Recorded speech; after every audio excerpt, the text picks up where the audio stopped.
C'est un foudroiement. L'arrivée de la nouvelle société a provoqué un foudroiement. Pour l'équipe, mais pour le SAMU, puisque le SAMU, lui, il perd sa capacité d'action. Oh, je crois quand même, oui, qu'on renie pas le serment d'Hippocrate, mais il y a quand même des moments où on en est loin. La médecine change, les attentes des patients changent, et on ne peut pas penser le système de santé comme il était il y a 30 ans. C'est pas possible. Retour en octobre 2017. Le CHU de Limoges présentait fièrement le nouvel hélicoptère du SAMU, plus grand, plus performant. Mais rapidement, cette annonce fait tousser certains observateurs dans une région au relief et à la météo difficile, où les grands axes routiers sont rares. Jean-Richard Mansancal est un ancien pilote du SAMU. Et donc vous êtes arrivé à Limoges quand alors? Je suis arrivé en avril 90. Et vous arriviez de l'armée à l'époque alors? J'arrivais de l'armée, du régiment d'hélicoptères de combat de Phalsbourg. Tout au long de sa carrière, il a participé à la mise en place de protocoles particulièrement efficaces. Nous avions pu embarquer avec lui. De nuit, l'appareil de Limoges se posait sur des stades éclairés avec un dispositif fixe, se posait sur des stades évidemment non éclairés, simplement balisés, il fallait qu'il y ait une équipe au sol, et il se posait sur les bords de route, dans les cours de ferme, à côté des cours de ferme, en fonction des accidents qui survenaient. L'Agence régionale de santé de Nouvelle-Aquitaine a pris les commandes pour réaliser des économies d'échelle. L'objectif initial est de faire progresser la qualité du service. Pour les 5 sites qui disposent d'appareils, elle choisit un prestataire unique, Babcock. Problème, les règles de vol de la nouvelle compagnie sont beaucoup plus strictes que les précédentes, la nuit ou en cas de mauvaise météo. À Limoges, le changement est radical. Vous imaginez que, par restriction dans le manuel d'exploitation, on va interdire à des pilotes de décoller dans une société, alors que d'autres, au même lieu, dans les mêmes conditions météorologiques, vont pouvoir voler, et que, surtout, des gens qui vont filmer la carte au trésor ou suivre le Tour de France vont pouvoir voler. Alors d'un côté, on ne va pas pouvoir secourir des gens, alors qu'il y a une détresse vitale, peut-être, c'est un caractère urgent. Et puis pendant ce temps-là, vous avez le pilote d'EDF qui suit les lignes électriques, le pilote qui fait l'épandage aérien sur les champs, vous voyez. Autre recul dénoncé par l'ancien pilote, un mauvais choix d'appareil. Selon la météo, il ne pourrait pas transférer de patients dans des hôpitaux parisiens sans s'arrêter en chemin pour faire le plein.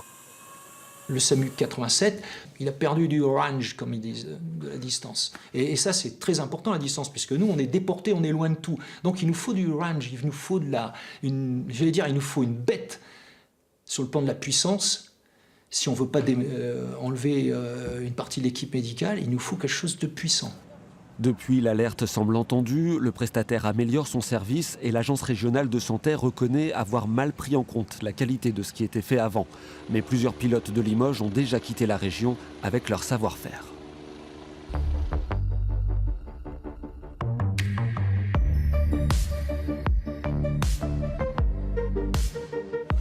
Oui, allô Claire, la 306, elle ne sort pas ce soir.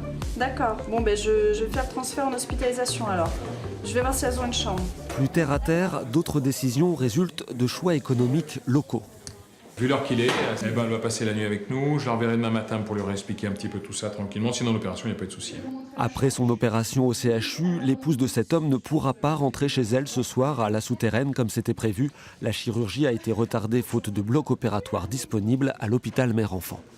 Il y a un bloc à la HME qui n'est pas utilisé parce qu'il n'y a pas assez de personnel anesthésiste et infirmier pour le faire tourner. Mais nous sommes dans nos bureaux des médecins, des cadres, des secrétaires, de nos chefs de clinique qui sont 3 dans le même bureau. Yves Aubard est un chef de service préoccupé. Récemment, son homologue de Clermont-Ferrand a choisi de démissionner. Dans un espace petit, on est un peu tassé les uns sur les autres. Il reste en place pour travailler avec sa direction et tenter d'améliorer les choses, mais la tâche est difficile. Selon lui, la pression budgétaire est de plus en plus forte. L'hôpital est payé une certaine somme pour un accouchement. À nous de faire que cet accouchement se réalise dans la fourchette, si possible moins d'ailleurs pour que l'hôpital gagne un peu de sous, mais en tout cas surtout pas plus. Et donc, eh bien, ça veut dire garder les gens un petit peu moins longtemps à l'hôpital, ça veut dire faire les choses avec moins de personnel possible, avoir moins de lits, parce que les lits c'est de l'entretien aussi, enfin voilà.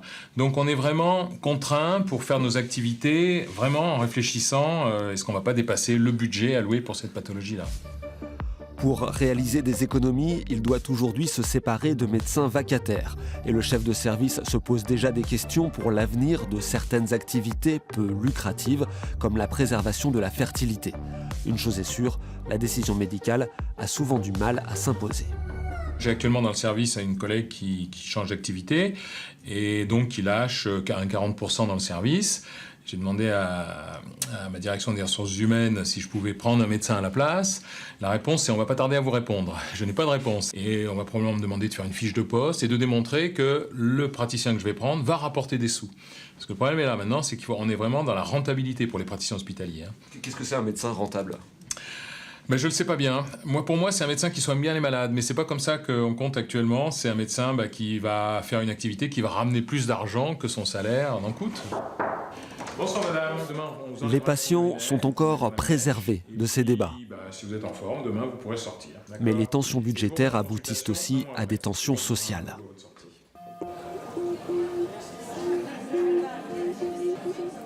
En mars 2017, l'actualité de la santé à Limoges est marquée par une grève de la faim. 4 personnes cessent de s'alimenter dans le hall même du CHU pour demander des créations de postes. Un mouvement d'une ampleur rare qui va marquer les esprits. Bonjour. Ce mouvement, il est violent en effet. Se mettre en danger pour pouvoir obtenir des postes, vous vous rendez compte un petit peu dans la santé en plus, ça a tout des paradoxes qu'on a eu du mal à faire. Parce que pour nous, non, quand on demande des effectifs supplémentaires, on demande juste que les gens puissent travailler correctement pour soigner derrière, c'est qu'il y a les patients derrière. À l'issue de cette grève de la faim, la direction du CHU a créé des postes d'infirmiers et un pool de remplaçants. Mais selon la CGT, le dialogue est toujours difficile et des inquiétudes concrètes demeurent. Beaucoup de personnel infirmier nous disent qu'ils ont peur de faire une erreur. Quand on travaille dans la précipitation, il y a toujours cette crainte de faire l'erreur. Donc tout est fait pour pas qu'il y ait cette erreur, mais du jour au lendemain, il peut malheureusement y avoir cette coquille qui arrive, quoi.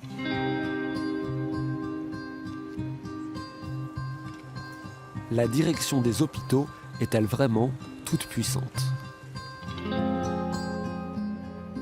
Celle du CHU de Limoges n'a pas souhaité nous recevoir dans le cadre de ce reportage. C'est au centre hospitalier de Brive que nous rencontrons le directeur. Il nous accueille avec le président de CME, qui représente la communauté médicale. Selon Vincent Delivet, l'hôpital ne peut pas être géré comme une entreprise classique. On n'est pas là pour maximiser du profit. Moi, d'un point de vue économique, je considère qu'on maximise de l'utilité sociale sous la contrainte de la qualité, évidemment, du service rendu, et sous l'autre contrainte du respect des budgets qui nous sont alloués, puisque c'est la collectivité publique qui nous les donne. Est-ce que vous, en tant que directeur, vous avez déjà fait des arbitrages où le financier prenait le pas sur le médical ? Oui, enfin dans toute activité. Vous êtes amené à regarder ce que vous pouvez faire en termes de projet et arbitrer. Par contre, sur des choses, on va dire, vitales, je pense à certaines molécules très onéreuses à un moment donné, on a plus subi que décidé en disant on va arrêter de soigner les gens. Ça, non. L'angoisse des médecins, c'est surtout les choix de la tutelle, l'État, qui rembourse de moins en moins bien l'activité des hôpitaux. Cela pose un sérieux problème d'attractivité, mais pas seulement. On a tendance à faire des actes et des actes et des actes pour rester au niveau. Voilà. Au détriment du patient, pour le coup. Au détriment de la collectivité. Après, on ne fait pas des actes sur des patients qui n'en ont pas besoin. Mais vous avez tendance, par exemple, on va dire, un examen d'imagerie, de le faire 3 fois, alors qu'avec une fois, ça suffirait. Pour le directeur, plus qu'un mode de financement, c'est une vision de l'avenir qui doit évoluer. Et je crois que le gros enjeu, effectivement, c'est de se dire la médecine progresse, il y a des molécules nouvelles qui coûtent cher. Est-ce que notre pays va être capable d'offrir ce progrès social et sanitaire à toute la population et partout sur le territoire ? Le financement des hôpitaux va évoluer dans les prochains mois avec le dernier plan santé du gouvernement. Un nouveau type de financement va notamment voir le jour pour certaines pathologies chroniques comme le diabète. Reste à savoir si cela aidera l'hôpital à sortir du brouillard.